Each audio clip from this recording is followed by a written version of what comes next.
Thank you, Jim. And Barbara, thanks for that not only gracious but beautiful introduction to us. Threefold thanks for inviting me. To the organizers of this conference for starting a conversation on what I think to be probably the most seminal and vexing issue of leadership. One of which we've just, tiptoeing in this really remarkably rich issue.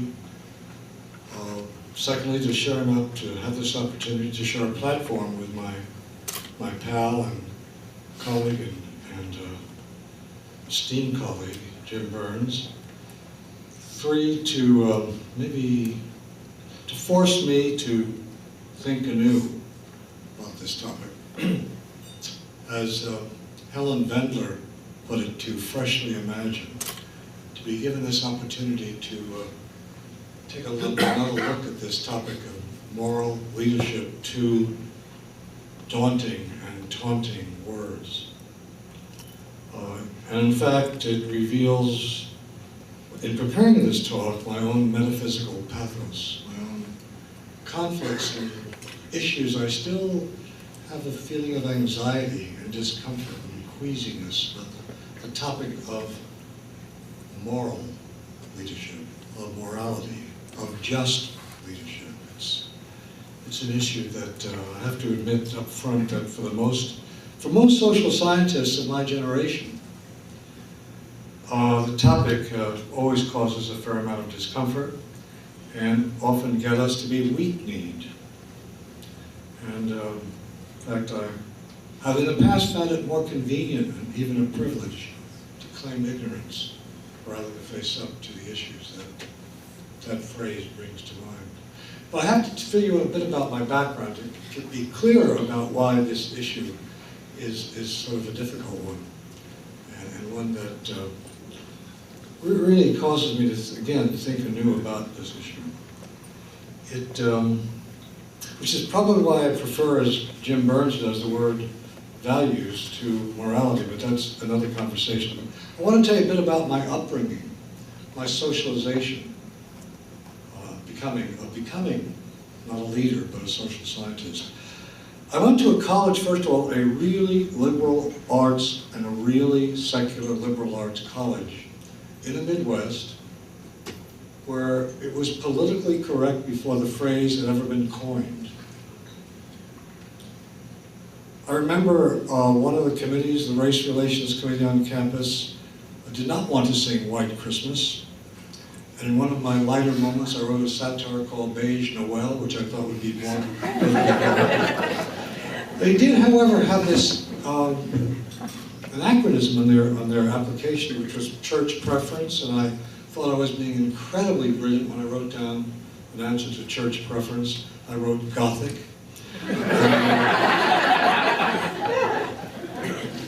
And then I went on to graduate school, which was across the river, called MIT, where I had a degree which was called then economics and social science. So I did a lot of my work here in this campus, in fact up to 50% here in this campus, and my economics on the other side of the river.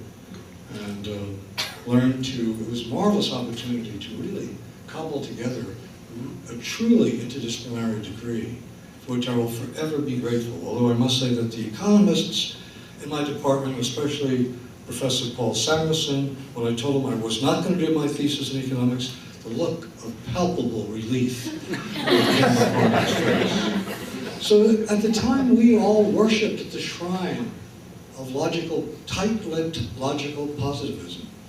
We prayed practically, or certainly paid homage every day to the likes of Carnap and Wittgenstein. It's always nice to pronounce that name in someone who's Wittgenstein, and Quine, who is teaching here, and others that some of you here will remember taking courses with.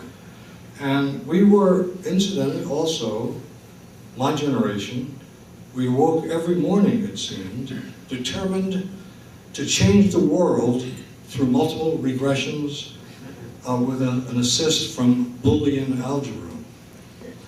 Also, in all fairness, my generation of social scientists were full of hope and full of a generous hubris. In fact, the first book I co-authored, and it was a book of essays and essays that the co-authors wrote and readings. Get this, it was called The Planning of Change. The idea, the hubris that we could figure out how to plan the idea of change. But it was also a very heady period, very period of being quite alive, being very much thinking that we really could make a dent in the universe through the kinds of writings we did. And the kinds of writings that the likes of me fell into, which was really the beginnings of organizational behavior, organizational theory, to take it from a social science point of view. So, in thinking, I used the phrase metaphysical pathos earlier. It was a phrase of a historian of ideas named Arthur Lovejoy, and what he really meant by metaphysical pathos were the values that you hold, that whether you know it or not, no matter how much you're trying to be, ladies and gentlemen, fiercely value-free, those values that seem to insinuate their way almost unpredictably, and sometimes for good effect, into our work, even though we don't realize it's like not realizing you're writing prose, it's like that. And then I went back and looked over my writings over the last half century. And my first article I discovered, I've almost forgotten it, was published in 1954 in the MIT Graduate, this sounds like a oxymoron, the MIT Graduate Literary Journal. And it was called, it was in the Tech Engineering News. It was a student, a graduate student publication. And it was called Antigone, Billy Budd, and the King Mutiny, the Individual and Society. And I reread that. And then I couldn't resist, and I picked up a recent translation of Antigone by a local guy named Seamus Heaney, who, among other things, won the Nobel Prize for Literature a few years ago. He retitled it, called A Burial at Thebes. It's a remarkable translation. And I'm going to read you a section of it, try to give you a little reading of a conversation between Tiresias, the blind seer, who had a fabulous career, a man, and then, depending upon whose words you want to believe, either Athena or Hera got pretty angry with him and made him into her. The anger was expressed in making him into a woman, and then Hera excused him and made him back into a man. So he's had a pretty interesting career trajectory. From a gender point of view, so he's back, blind, but now a man. And he's having, and you know, that he's sort of trying to bring to Creon the king some truth to speaking to power. And he starts in. Creon said, Tiresias, you venerable man, what news have you brought to me this time? News that you would be well to heed. When did I not, prophetic father, heed you? And isn't that why your ship has stayed on course? You kept me right. I know it, in my bones. Then I know this, where you are standing now is a cliff edge, and there's a cold wind blowing. Why do you always put that shiver through me, Tiresias? Because I have the power to see and warn. I know things once I sit in that stone chair, and the birds begin to squirrel above my head, but never in all my years have I heard the like of the screams and screeches that I heard this day. By the way, when he was a woman, learned to listen to the birds. They were the prophets, the words he picked up. Consider well, my son, he says to Creon. All men make mistakes, but mistakes don't have to be forever. They can be admitted and atoned for. It's the overbearing man who is to blame. Pull back, yield to the dead. Don't stop. All right, I promise you. All right.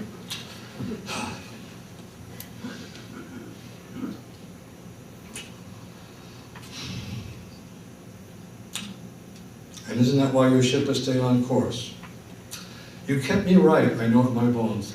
Know this then, when you are standing now, it's a cliff edge and there's cold wind blowing, why do you put that ship through?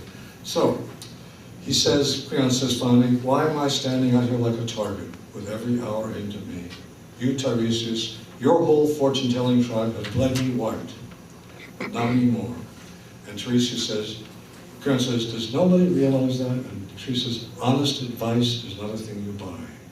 Creon says, and witlessness has to be the greatest threat. As you should know, it's your problem, Creon. I don't want to trade insults with a prophet. It's an insult to imply I am a fake, and so on. I began to realize then that my basic interest has always been that Aaron Wildowski phrase, truth speaking to power. In fact, if I look through my writings, it seems that transparency, openness, candor, committing candor, like Tiresias, is what my key value in all of my writing. But this was written in 1954 when I was really a closet value person. I did, get open with it. And it's interesting that 10 years later, after tenure, I wrote an article called Democracy is Inevitable. And then I began believing that I could come out of the closet and be much more explicit. An interesting thing about the article is I co-authored it with an old colleague and friend of mine. His name is Phil Slater, and it was Phil's idea that we should both come out, so to speak, and really put our values on the table. And the article was called Democracy is Inevitable. It was published 10 years later in the Harvard Business Review. But the then editors decided that democracy is inevitable is too much of a simple, straight, declarative sentence. And though they had the temerity to publish it, they changed the title to be more emollient, to be Is Democracy Inevitable, which I thought was interesting. So in that article, we wrote about several principles of a democratic society. And 4 of the principles we wrote about very quickly are these. 1, full and free communication. This is, by the way, 10 years after the Antigone piece. Full and free communication, regardless of risk and power.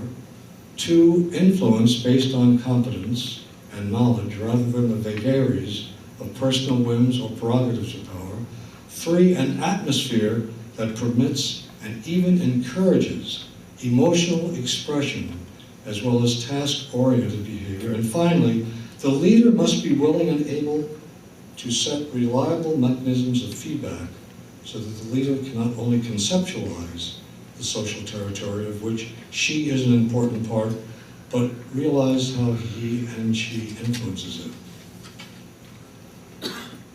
Now, for the wind-up and the pitch to you. I want to get to the central thesis. And the central thesis of my talk with you today is that transparency is inevitable. I want to make that argument.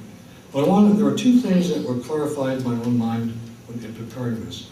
To me, regardless of all the writings I've done on the leader, I think the more important issue to me throughout my writing and the way I think is not leader, not moral leadership, but listen to this very, very closely, but moral institutions, moral systems, moral cultures, moral organizations. Now, this again was part of my social science training, especially by the work of Kurt Levine and Alex Pavlis, because if anything, they taught us that groups and systems are real. They have real effects beyond what any set of resumes or individuals would ever have on the meaning and the life and the effectiveness of a corporation or any kind of organization. Now, a metaphor which I find very convenient, which may not go down well to your ears, because I want to name it something new, is that I believe that all systems have what's equivalent, and think of this as a metaphor, have an equivalent to a DNA. That is, all systems have some kind of a genetic DNA framework. And some genes, systems can be sick, can be dysfunctional, and others can be healthy. Take slavery, take oppression, take inequality, take some of the things Jim Burns was talking about. They are, in my view, sick can't call them genes, so I made up a word, which is org genes. I think every organization has org genes, some healthy, functional, significant ways that people behave in accordance with those values. And there are sick org genes in organizations. Sexism, inequality, classism. So that's the first thing I want to actually talk to you, but just mention to you in passing. Now, my second clarification is, I don't think transparency is just nice. I don't think it's just nice to be open. I think, and I want to argue to you, that it is not only a functional necessity for a healthy society and for the common good, but it is necessary in the long haul for organizational and democratic effectiveness. And I want to now end by giving you 5 reasons why I think transparency, just like democracy, is inevitable. I'll make it very quick. First is legislation. We won't spend a long time on it. It's just one of 5 important factors. Sarbanes-Oxley bill is an example. Second, boards of directors, more independent, more financially accountable, meaning that these days directors, when there are clear conspiracies to commit fraud, as is true in the case of Enron, WorldCom, and a whole bunch of others, individuals have to pay from their own pocketbooks, not through some, corporate.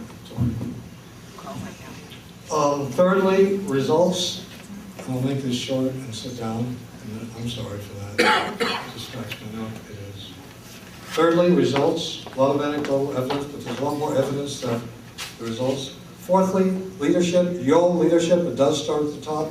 At last year's conference, I said that Ken Lay and Bernie Ebbers' failing is not simply their myopia, cupidity, or incompetence. It's their inability to create a company culture open to reality. One that does not discourage management from delivering the bad news. There's increasing evidence, ladies and gentlemen, that transparency, not opacity, is highly related to organizational success. Finally, and maybe most importantly, it's the power of the media, and especially the internet. And I can give you more and more examples of how the internet, especially blogging, and bloggers are making a change in how we conduct corporate life. The bloggers claim that they brought Trent Lott down, they brought Howell Raines down, they brought Dan Rather down, they've done a lot of things, but I do think that this is inevitable. It's not because keeping secrets will be impossible. I'm sorry I have to shorten my remarks. I thank you for your patience and understanding. And one thing about transparency, as is true in democracy, it's going to take courage and patience. Really remarkably rich issue. Secondly, to have this opportunity to share a platform with my pal and colleague and esteemed colleague, Jim Burns. 3, to to force me to think anew about this topic. As Helen Vendler put it, to freshly imagine, to be given this opportunity to take a look. Thank you, Jim. And Barbara, thanks for that not only gracious but beautiful introduction to us. Threefold thanks for inviting me. To the organizers of this conference for starting a conversation on what I think to be probably the most seminal and vexing issue of leadership, one of which we've just, tiptoeing in. That I have to admit up front that for most social scientists of my generation, the topic always causes a fair amount of discomfort and often get us to be weak-kneed. And in fact, I have in the past found it more convenient and even a privilege to claim ignorance rather than face up to the issues that phrase brings to mind. But I have to tell you a bit about my background to be clear about why this issue, another look at this topic of moral leadership to daunting and taunting words. And in fact, it reveals, in preparing this talk, my own metaphysical pathos, my own conflicts and issues. I still have a feeling of anxiety and discomfort and queasiness about the topic of moral leadership, of morality, of just leadership. It's an issue, is sort of a difficult one, and one that really causes me to, again, think anew about this issue. Which is probably why I prefer, as Jim Burns does, the word values to morality, but that's another conversation. I want to tell you a bit about my upbringing, my socialization, becoming not a leader, but a social scientist. I went to a college, first of all, a really liberal arts